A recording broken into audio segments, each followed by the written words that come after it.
and then the rest. Would be one. Yeah.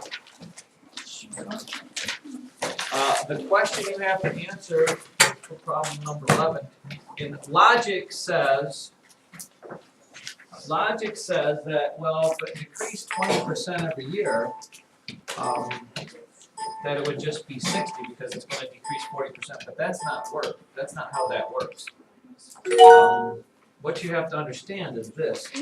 It decreased 20% the first year, and then you have to use the new number to decrease the second year. You can't use whatever, and I told you this once before here. What was the price of the car? You don't know. So you get to pick the price of the car to try to figure this out. So I'm just going to go with a nice number like 100. Let's say you bought a $100 car. Okay. If a car starts out at $100, starts out at $100, and it decreases 20%. Means you got to find out what 20% of 100 is, which is 20. Should be pretty simple. It's $20. So at the end of the first year, you take your $20 away from that. Your car is now worth $80. Wait, did you multiply? I did because I found 20% of. Okay, understand? So now you're not taking 20% of 100 anymore for the second year. You've only got $80. Your car is only worth $80. That's what goes down 20%. So you go over here and you find out 20% of $80, which happens to be $16, and that's how much it went down. It goes down $16, which leaves you with your car now being worth $64. And the question said, what percent of the original is your car now worth after 2 years? Well, it is started at 64 now. What was it to start off with? 100. What percent is 64 over 100? But 64%. By the way, by doing this, your car will never be worth 0. Because you'll keep taking 20% of a smaller number, but you can never get to 0 when you keep taking 20%. You get something infinitesimally small. Okay, but again, it didn't tell you how much the car was worth, so you get to pick, put it in, simulate it, and figure out what the thing is. What? I did 80 times what should have been 0.2, but my thing won't make a 0.2. You're taking 20% of it twice. But because I had to make this thing so big, it's not going to act real nice together. Got that? So actually do a simulation of it. Pick your numbers. I mean, I'd pick something easy like 10. 10 would have worked as well. You've got something to go. 100 is a good number to use. 1,000 probably would work, but 100 is probably your best. Ashley? Can you do number 20. What did you multiply by 80? 80 times 22 or? 20%. And both times was 20%. This one here, you've got to simplify the top, simplify the bottom, and then divide it out. Let's do the bottom first. What's a negative 2 times a negative 3? 6. Positive 6. 6.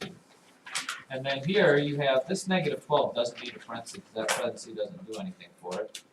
What is 2 negatives? That's going to make this positive. Maybe I was wrong on this. No, I got positive. This is positive 30.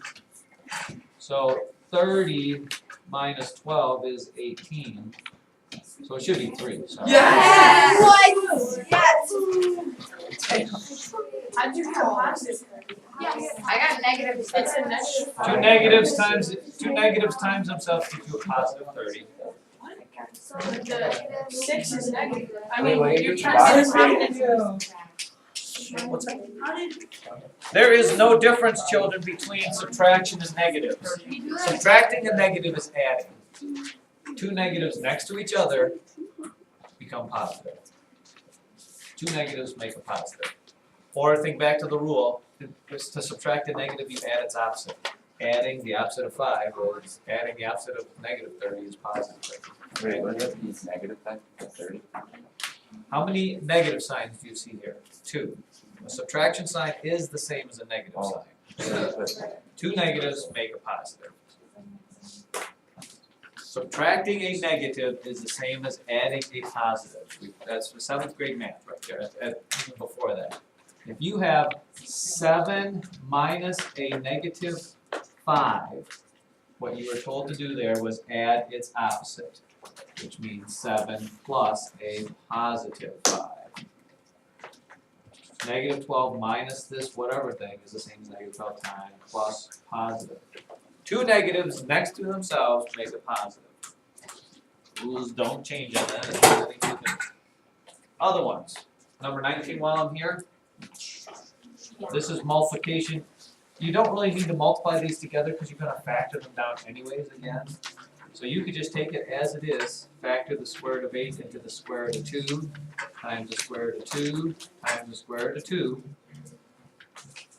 The square root of 24 is the square root of 2 times the square root of 2 times the square root of 3 times the square root of 2. Correct? 2 times 2 is 4, 12, 24. How many square roots of 2 do you see? That gives you a normal 2. These two cross off to give you another normal 2. These two cross off to give you a third normal 2. Square root of 3 doesn't have a partner, so it stays the square root of 3. These get remultiplied into 8. If you're looking for a shortcut for that, Sam, what is the square root of 24 but the square root of 8 times the square root of 3? 2 square roots of 8 give you that square root of 8, and you're left with the square root of 3. You don't really have to, you can find those square root pairs before, you don't have to go all the way down, save yourself some time. Ballmer? Number 10. Number 18. In the order of, anybody know where 10 is? Yeah. It's on the back. That's what I thought. Is it on the back? Just somebody could have told me that while I was up there.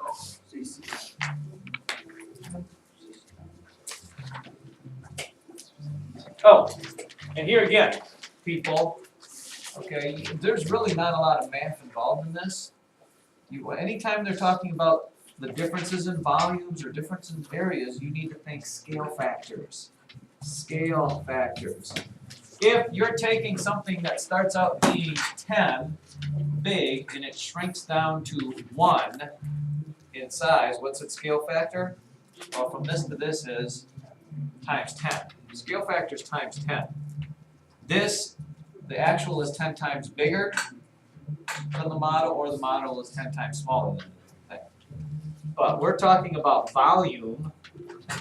Volume is always scale factor cubed. So what's 10 times 10 times 10? 1,000. So the model is going to be 1,000 times smaller. So if the barn started out being a volume of 7,500, you divide it by 1,000 and you get 7.5. 1,000 times smaller. Wait, what do you have? Is it 7,000? Is it Well, it's The answer 750 is D makes sense. 7.5. Yeah, that's not important. years there?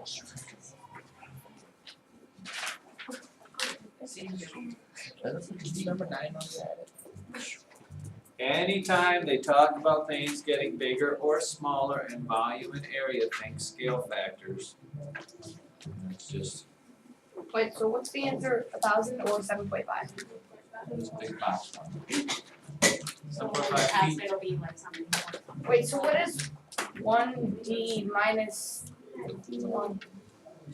Sorry. Oh. Doing my best to write with the board, but it's not like it doesn't like it when I stick these things inside of it. It makes it a little difficult. Number what, Ashley? 13. If you were going from the model to the actual, it'd be times 1,000, yes, because it's 1,000 times bigger. Which one, Ashley? 13. Is that down? 13.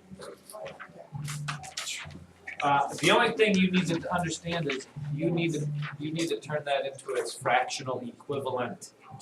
What is 2/3 is 6 2/3, or 66 2/3. 16 2/3 is 1/6 as a fraction.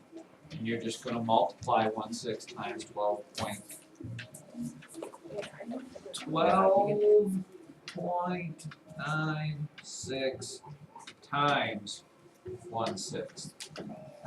Which just means you are dividing by 6. And 6 goes into 12.96, whatever we said. Unless I did that wrong. Where's my weight in there? 2 is 12.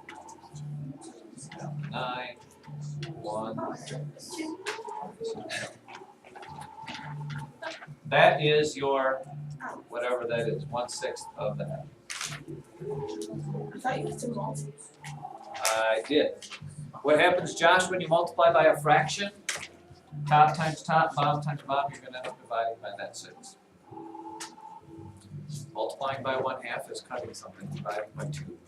Multiplying by a third is dividing by 3. It's the beauty of mathematics in the world we live in. Charles? How'd you go 1/6? Well, I looked on my reference sheet, or I just know that. If you don't know that this is 1/6, you're probably gonna have to take it and put it over 100. 16 2/3 over 100. What happens to that? I need to make this improper. What is that? 16, 18, it's 50 over 3 over 100 16 and what, 2/5? over 1. What's 16 and 2/5? 2/3. Oh, Yeah. How'd you get 50? Huh? How'd you get 50? 16 times 3 is 48 plus 2 is 50. 50 over 3, same fraction. Over 100 over 1, and that's 50 over 3 divided by 100. I would just get my reference sheet that I handed out last year that had all That's that. Oh, can I get I you use. one? Huh? How much is it? I don't know. Runs in my mind. There are certain percentages of things that you should know, and that would be one of them. Alex Homer, same thing where this one would come from. You're number 6. 6. What 6 is the page?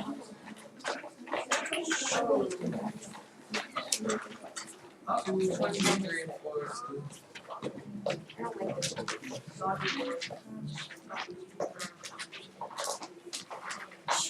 Number 6, children. Circle represents a 5-mile range. They are just asking what is the probability that if something is inside this, it is also going to be inside this. And that just means you are taking the area of the circle, area of circle, please don't ask me if that's a T, over the area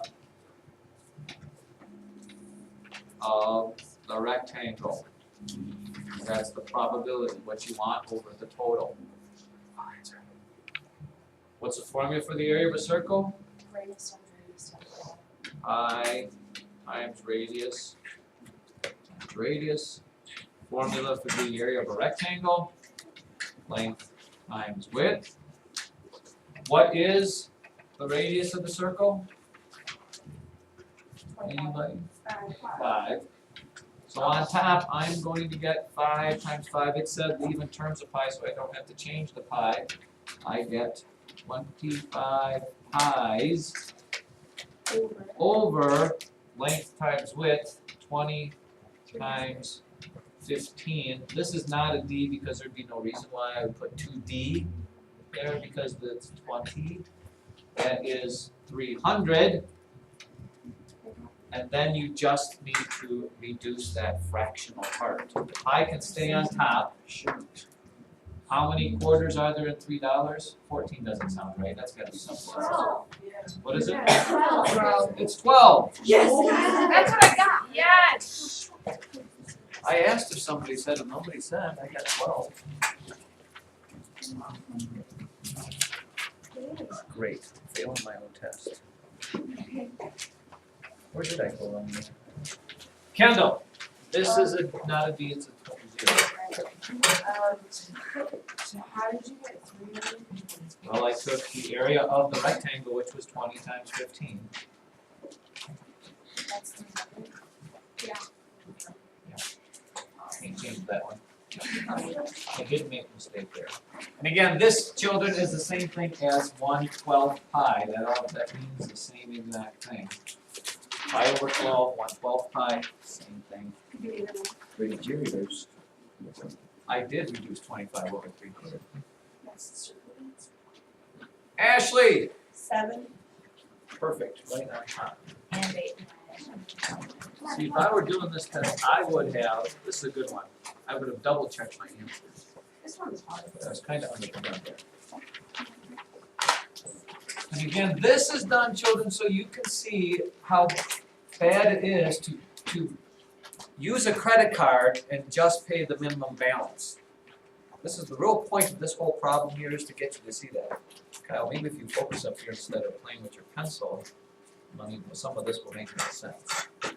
Okay? So you went out and you bought yourself a $1,500 car and put it on a credit card. Okay? The beauty of the credit card is you get all kinds of time to pay it back. The credit card companies want you to think that. Okay? You can pay this off forever if you really like. The problem is if you pay it off forever, you're just giving credit card companies money and never really reducing much on what you owe. Okay? How much interest do you pay? Well, it's 1.5% for every month. Okay? So in the first month, I take 1,500 multiply, now please understand, this is a percent. You don't multiply by 1.5. You have to change the percent to a decimal. Just like when you have 80% of something, you don't multiply by 80. You need to move the decimal back 2 places. It's 0.015.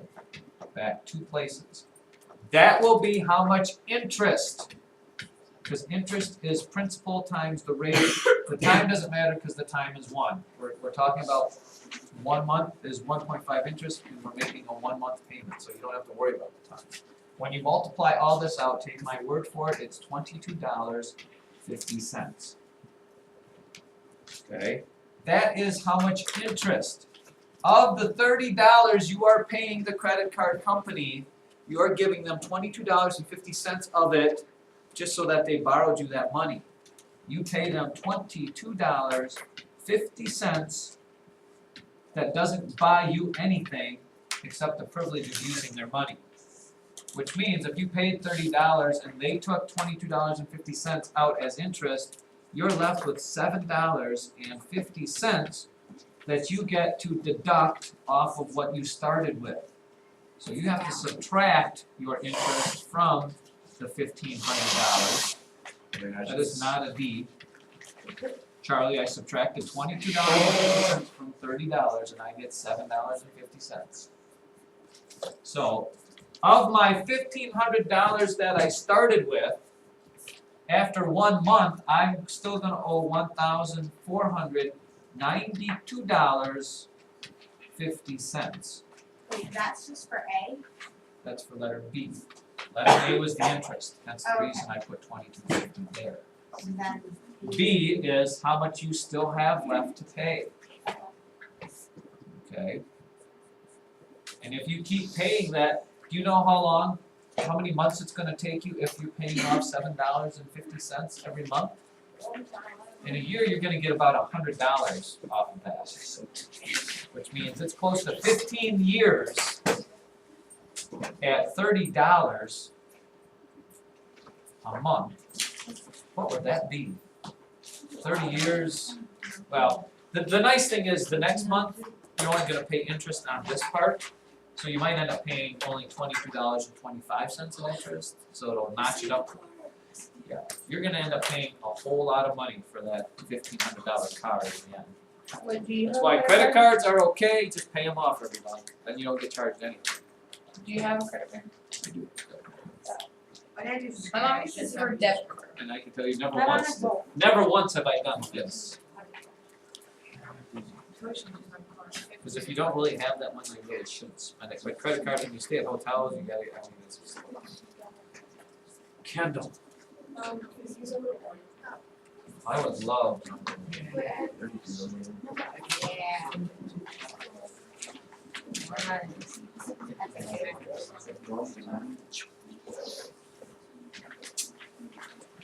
And reviewing this average, people, average has to be total over totals.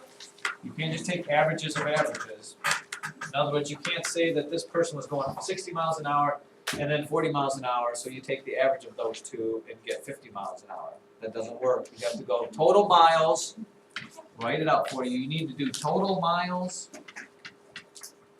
over total time.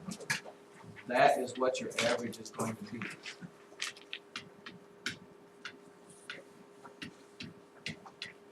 That is what you need to figure out. So, the beauty of this is this. You went 120 miles this way. At what speed? 60 miles per hour. So Colton, if you're going 60 miles per hour and you need to go 120 miles, how long will that take you? How would you figure that out? It's a division problem, but you probably can do that in your head. I'm sure you go to grandma's house that moves that far. Then, ladies and gentlemen, on you had to come back. Traffic was bad because it is the Thanksgiving holiday. It's still 120 miles. That's a 2, not an L or a D or whatever. This time you could only go 40 miles an hour. Well, going 40 miles every hour, how long will it take you to go 120 miles? 3 hours. 30 hours would be a very slow trip. So, now we're at the point where we can say how many total miles did we go? 120 there, 120 back. You went 240 total miles over what's the total time? 5 hours. Doing 5 into 240, you end up with what? 4 is 20, 40, you end up with 48. Oh boy, that's not an 0 over a D. It's 48 miles per hour. That's 100 people, not all at all, but no. Score. Samuel Jackson Poppin. 2 and 3 Yeah. and 4. 2 and 3 and 4 are way too easy. Once again, children, anytime they're talking about 2 different size things, think scale factor, please. You can draw this out, it's fine, you don't really need it. You started out with a 10 centimeter on edge cube. On edge just means every edge is 10 centimeters. It blew up and expanded to 30 centimeters on edge. So right away, if it went from 10 to 30, the first question you should ask on this, and those aren't little squiggly things, those are supposed to be zeros which don't write. The first question before you answer anything, you should say, what is my scale factor, Sam? If I go from 10 to 30, my scale factor is times 3. Bigger. 3 times bigger. Then the next thing you should probably think about without reading it, this is dimensions. If you're talking about the area of a new one, that is the scale factor squared. The area of a new shape is going to be 9 times bigger. And then probably you should think about the volume of the new shape. The volume of the new shape is going to be the scale factor cubed, which is 27 times bigger. We talked about that with the whole pizza thing back in 6th grade probably.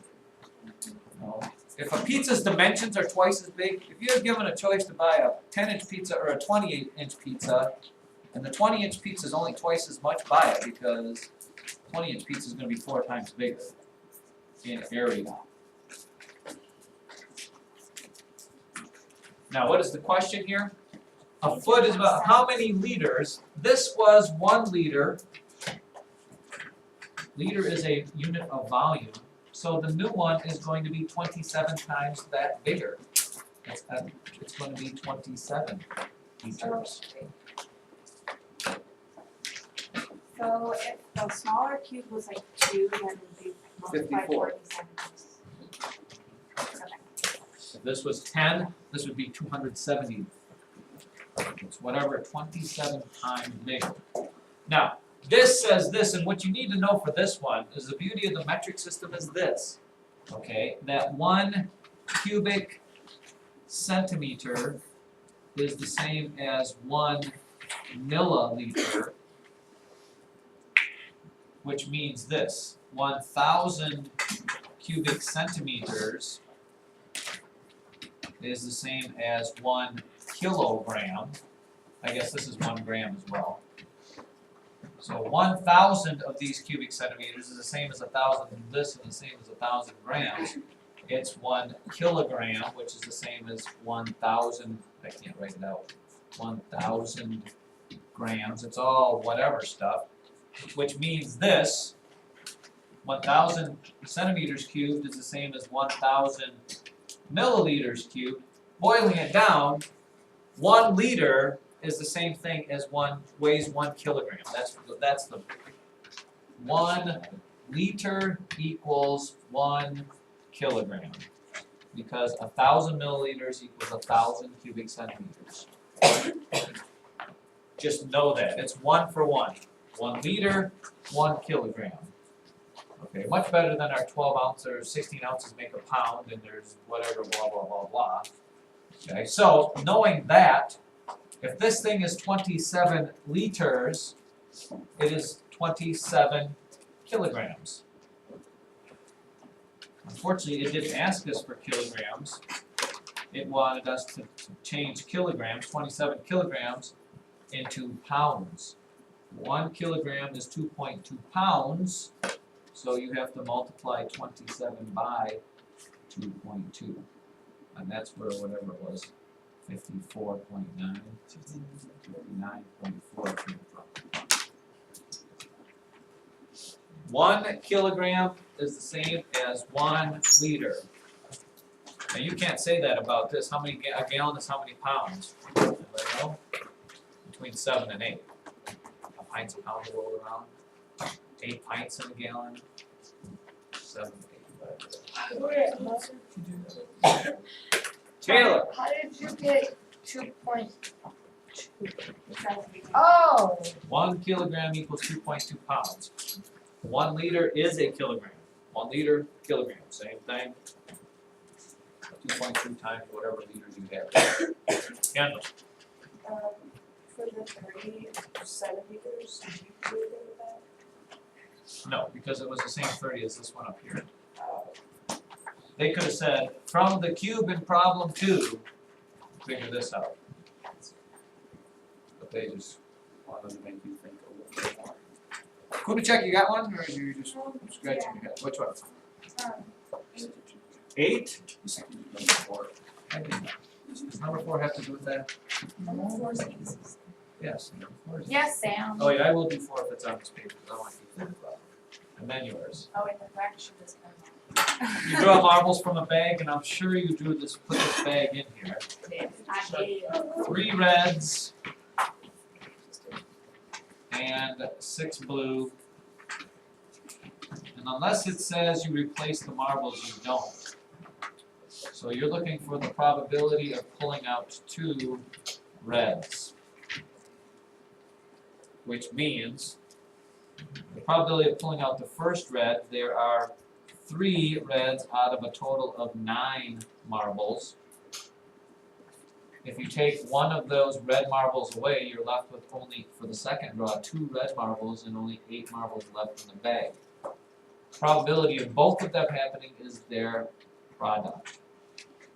So this is the same as 1/3 times 1/4, which happens to be 1/12.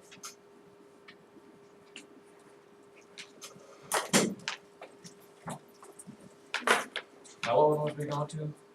8. 8, eh? I really gotta figure out a better way to do this. Although this is better than that. First of all, volume of the barn. What is our formula for volume? Colton, shoot! Really? I am a failure.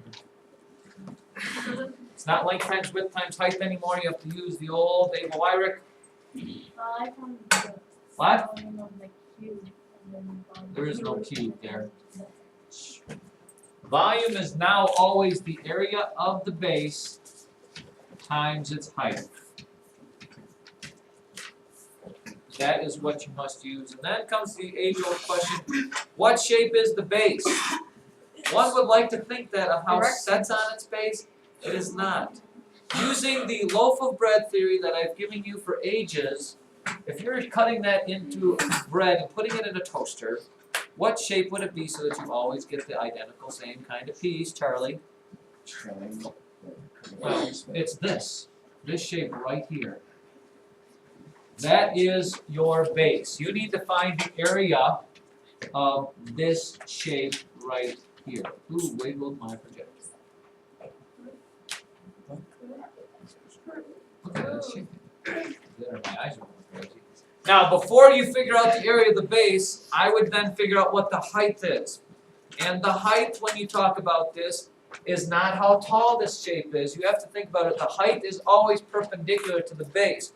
Or if you take the shape and you set it on or take a loaf of bread and set it on its end, which it wouldn't be very stable with, how tall is that going to be? If I take it, set it on its base, how tall will it be? I want on 30. So I would write that down right away so I don't forget. I just need to find the area of this shape, multiply it by 30. And finding the area of that shape, you might just well cut it into a rectangle here. But I just get 30. What? I just get 30. Charlie, if I take this house, if I took this house and set it on its front door in the barn, how tall would it be?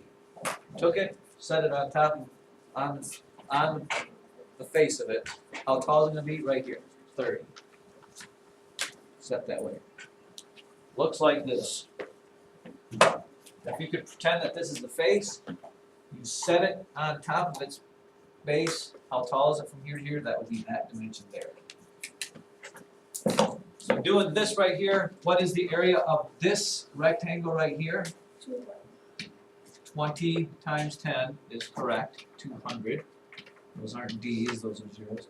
What's the area of this triangle that we have to figure out there? 20 times 5. How do I know it's 5? Well, it's 10 from here to here and 15 all the way up. 20 times 5 is 100. Cut in half. Wait, how do you get What 20 times times did you 5? cut it? Because it's two triangles, you just. No. The whole base is 20 times 5 high. I'm looking at this triangle right here. That's 15. Oh, no, it's 5. Oh. It's 15 all the way from the bottom to the top. It's 10 from here to here, so the remaining part has to be the height of the triangle. It is 5 high. 200 times 5 cut in half. 1,000 cut in half. I'm sorry, 20 times 5, I already got it. Times 5 is 100, cut in half is 50. So now I have the 200 plus the 50 is 250. Multiply those together, you're going to get 7,500. Which part? The 200 times 5 was 100. It's 20. This triangle, 20 times 5 is 100. It's a triangle, so you cut it in half, that gives you 50. Oh, so Triangle's 50, this is 200, put them together, 250. all the two cut in half. Triangle gets cut in half. Oh. Number 9. Number 9 then, it told you what number 9 was. You already did some of the work for number 9. If you're painting the walls of this barn, you don't paint the floor, you don't paint the top, so you're just going to add this front, which we already know was 250. There's going to be a back that is identical to it, and then you've got two sides that are both this dimension here, 30 by 10. 30 times 10 is 300, and there's a right side and a left side that are both that. Add all those together, and you're going to get to 1,100 feet, whatever it is, squared. Wait, so the 250 is the basic. 250 is the base, and then the right side, left So side. how did you get 3 times 30? This side, this rectangle right here is 30 by 10, 300.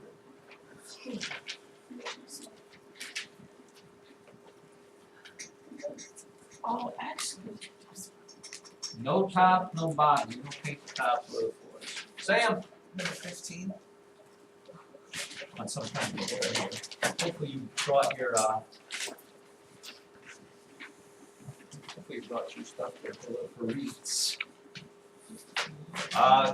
2 ways to do 15. You can either plug each one of these points into this equation and see if it works, or graph it and see if it falls on the graph. How do I graph this? Crosses the y-axis at -5, 1, 2, 3, 4, 5. It has a slope of 3/1, which means it goes up 3, 1, 2, 3 over 1, up 1, 2, 3 over 1, and the line looks like this. Now they're asking which of these points will fall on that line.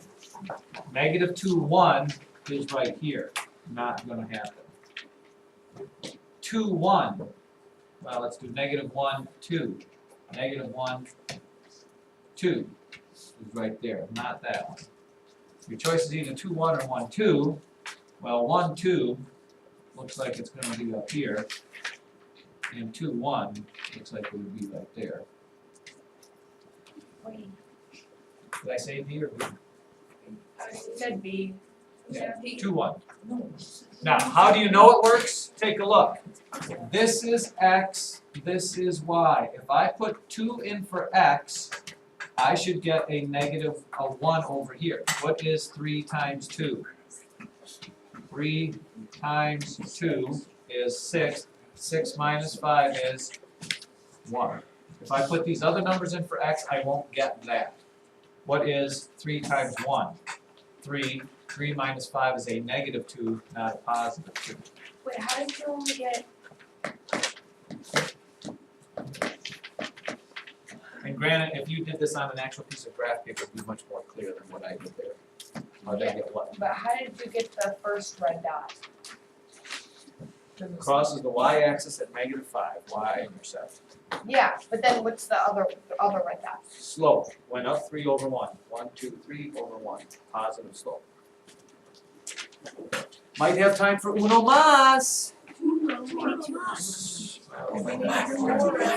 Melas. 14. Yeah. 14 is easy, children. A box and whisker plot separates the thing into fourths. 1/4 of the scores fell here, 1/4 of the scores fell here, 1/4 scored there, and 1/4 scored there. 3/4 of the scores were at or above what score? Here are your top 3/4, 1, 2, 3, so the scores had to be above 82. The bottom quarter score had to be below what? 82. The top half scores had to be above 90. The top 1/4 had to be above 95. Wait, I thought it said. Wait. It says 3/4 of the scores were at or above. So it wants all the ones that are 3/4 above what score, right here. Every 3/4 comes above that. 4/4 come above this one. 2/4, 1/4. Last one, I got just enough time. Holly! 12. Oh, And 16. Yay! 16. 16. I got 16 right, but I didn't get that. 16. well, first of all, did you 16, I got draw 16 right. a rectangle? Yes. And its I know, I dimensions want are to 2x minus 1 and x plus 3. Yes. You're looking for the area, so you're multiplying 2x minus 1 times x plus 3. And in our worlds, we multiply that binomials with FOIL. F-O-I-L. First terms give you 2x squared.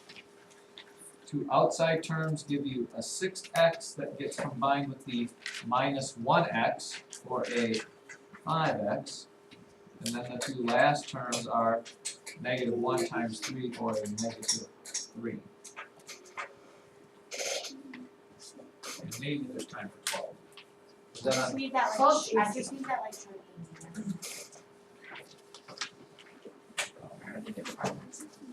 Well, maybe we should find something. Yeah, this is just a reference, although it looks like it came under our changing repeating decimals and fraction thing. Looks like this, remember?